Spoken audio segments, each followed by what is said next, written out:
ప్రభువైన యేసుక్రీస్తునందు మీ అందరికీ శుభములు. అపోస్తలుల కార్యములు 12వ అధ్యాయం. ప్రజల మధ్య అనేకమైన సూచక క్రియలు, మహత్కార్యాలు అపోస్తలుల చేత చేయించుచుండెను. ఈరోజు మన మధ్య సూచక క్రియలు, మహత్కార్యాలు జరుగుతున్నాయా?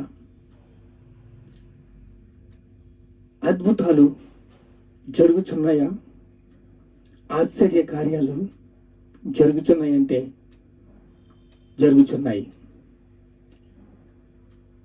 ఆయన చేసిన అద్భుత కార్యములు మర్చిపోవద్దు. ఆయన చేసిన సూచక క్రియలు, ఆయన చేసిన ఉపకారాలు మర్చిపోవద్దు. దేవుడు అద్భుత కార్యాలు చేసేవాడు, ఆశ్చర్య కార్యాలు చేసేవాడు, అద్భుతంగా మనల్ని నడిపించేవాడు. మనం కోరిన రేవుకి ఆయన నడిపించే దేవుడై ఉన్నాడు. కృపగల దేవుడు, ప్రేమగల దేవుడు, దయగల దేవుడు. ఆయన ఎర్ర సముద్రాన్ని 2 పాయలుగా చేసిన దేవుడు, మన మధ్య అనేక కార్యాలు చేసిన దేవుడు. ఈరోజు అపోస్తలుల కార్యము 4వ అధ్యాయం 31వ వచనం. వారు ప్రార్థన చేయుచుండగా వారు కూడి ఉన్న చోట కనిపించెను. అప్పుడు వారందరూ ఏక మనసులై పరిశుద్ధాత్మతో నిండిన వారి దేవుని వాక్యమును ధైర్యముగా బోధించరి. విశ్వసించిన వారందరూ ఏకాత్మతో ఏక హృదయంతో తమకు కలిగినది ఏది తమదనుకోలేదు, సమృద్ధిగా వారికి కలిగెను. చూడండి, వారు ప్రార్థన చేసే గది, స్థలము, సంఘము ఏకకంఠంతో ప్రార్థన చేసినప్పుడు వారికి షేక్ అయిందంట. అక్కడ భూమి కనిపించిందంట. అంటే దేవుడు రాజ్యము శక్తితో ఉన్నది. దేవుని రాజ్యం మాటలతో లేదు, శక్తితో ఉంది. ధర్మశాస్త్రం అంతా నెరవేర్చడానికి వచ్చాను కానీ కొట్టివేయడానికి రాలేదు. వారు పరిశుద్ధాత్మతో నిండిన వారై ధైర్యముగా బోధించిరి.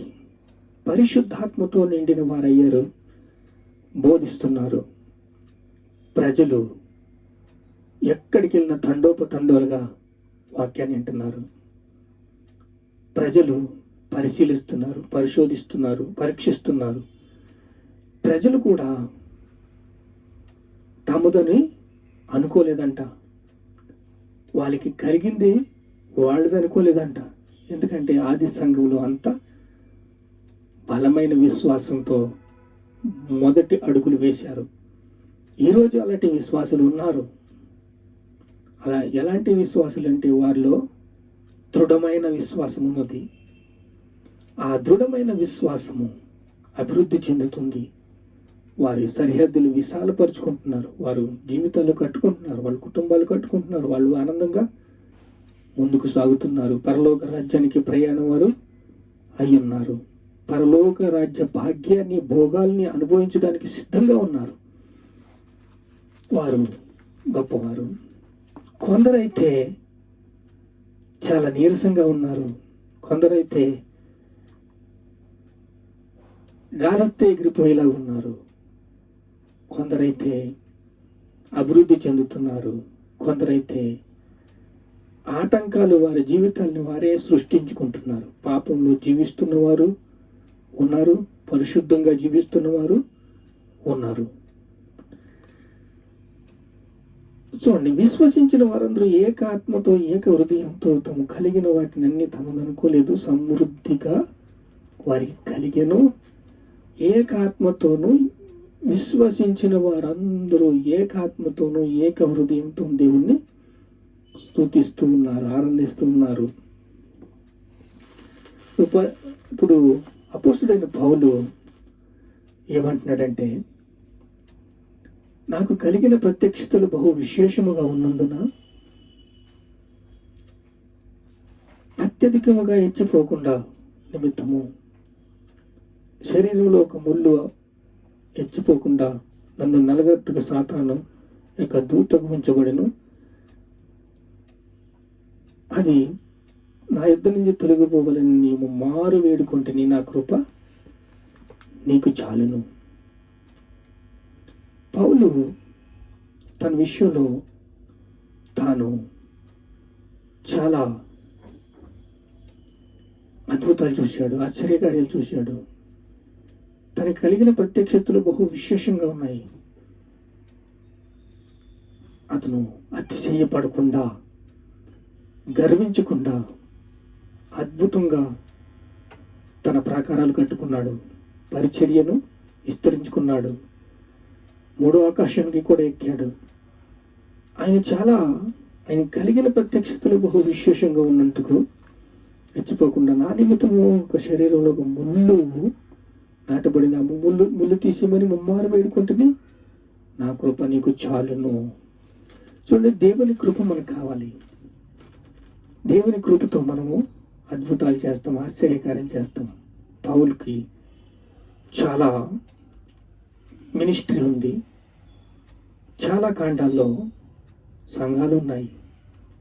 పౌలు ఎక్కడికి వెళ్ళినా తన చెరసాల్లో వేసేసేవారు. మత ఉద్రేకాలు జరిగి, మత కొల్లాలు జరిగి, ఈరోజు దేవుడిని అందరూ నమ్మారు, కానీ ఆ రోజులు అలాగలేవు. తాను చాలా భయంకరమైన పరిస్థితులు గుండా వెళ్ళవలసి వచ్చింది. ఈరోజు సువార్త అభివృద్ధి జరుగుతుంది. దేవుడు మనకు తోడుగా ఉన్నాడు. దేవుని అభిషేకం మనకున్నది, దేవుని కృప మనకుంది, దేవుని దయ మనకుంది, దేవుని కనికరం మనకుంది. మనకి కూడా దుష్టుడు చాలా కష్టాలు గుండా, క్రమశిక్షణ లేకుండా, విచ్చలవిడిగా తన యొక్క అగ్నిబాణాలు వేసుకుంటూ, అనేక సమస్యలు సృష్టించుకుంటూ, అనేక బాధలు సృష్టించుకుంటూ, అభివృద్ధి లేకుండా కుటుంబాలని ఎంత విచ్చలవిడిగా గాయపరుస్తూ అనేక విధాలుగా చేస్తున్నప్పుడు,